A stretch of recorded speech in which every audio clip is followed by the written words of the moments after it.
Hello there, I am the Space Ninja, and this is a replay of the very first time ever, at least on this game, that I've had a duel end in a draw. If you guys have watched my duels before, then you know I play strictly for fun. I could build like this ultra-powerful meta deck that's just one-turn kill, but what's the fun in that? I play with cards that I like, that are fun to play with. But even for my deck, this is not the best opening hand to start with. I never want to get Red Eyes Black Dragon on the first turn, and I ended up with 3 tribute monsters. Ouch. Looks like my opponent may be using some type of burn strategy.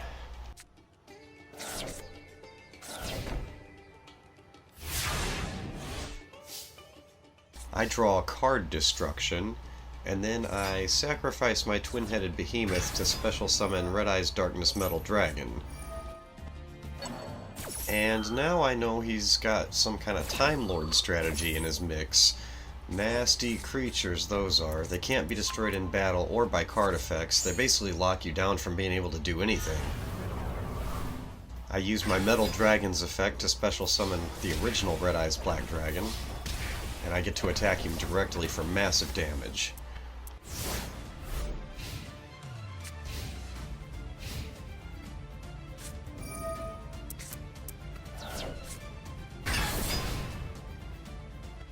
So he attacks me with one of his Time Lord cards, and I play Magical Hats just basically as a distraction. But one of my empty hats holds a nasty little surprise for him, and he attacked it. Black Pendant automatically deals 500 points of damage to my opponent when it's sent to the graveyard from the field. But I also took 500 damage by his Time Lord's effect. I draw Marshmelon, that could be useful. I immediately set it. When he attacks it, it'll deal 1,000 points of damage to him, and he only has 1,300 left. My opponent draws, and normally this is where his Time Lord would return itself to his deck. However, that trap card he just activated makes it so that his Time Lord stays on the field. Still, he attacked my Marshmelon, now he's down to 300 points.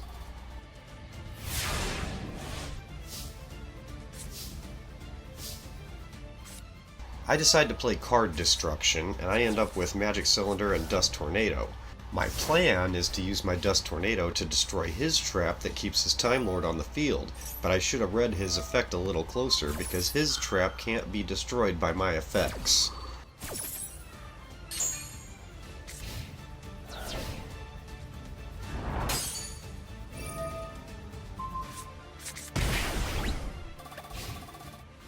Now this is where I really messed up, because every time his Time Lord attacks, he sends one of my cards on the field back to my deck. That means once my field is empty, he can't do any more damage to me with that card.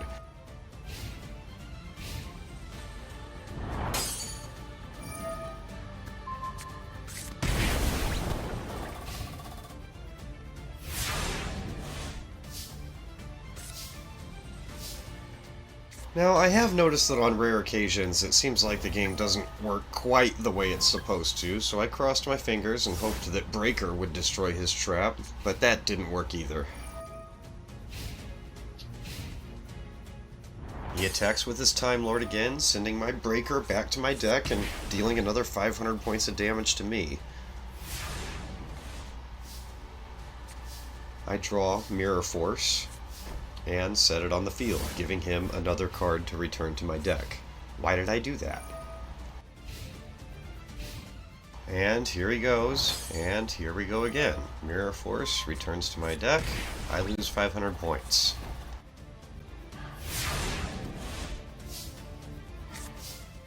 I don't know if it would have made any difference or not. I'm not sure there's a card in my entire deck that could have gotten me out of this situation legitimately. But again, I messed up and put another card on the field.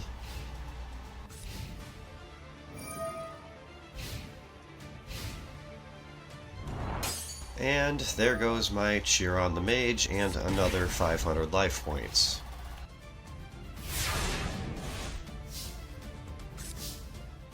Now, I finally figured out that once my field is empty, I won't lose any more life points due to his Time Lord's effect. So I immediately ended my turn.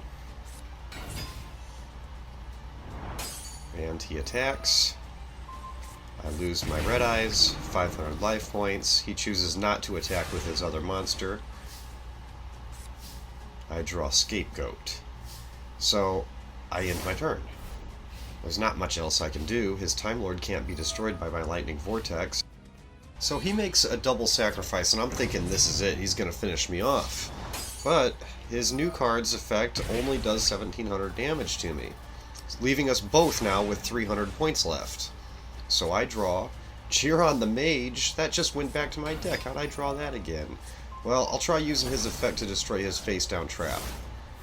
Now it's his turn. And it seems like he's gonna beat me for sure now. But amazingly, he plays Tremendous Fire. Now, I don't know if he didn't realize what would happen. It's the same card he played at the beginning of the duel. It deals 1,000 points of damage to me and then 500 to him, resulting in a draw. But you know what? In my book, this was a duel well fought and a well-earned draw by both players. This was a lot of fun. And thanks a lot, guys, for watching, and I'll see you next time. No jumping in the sewer!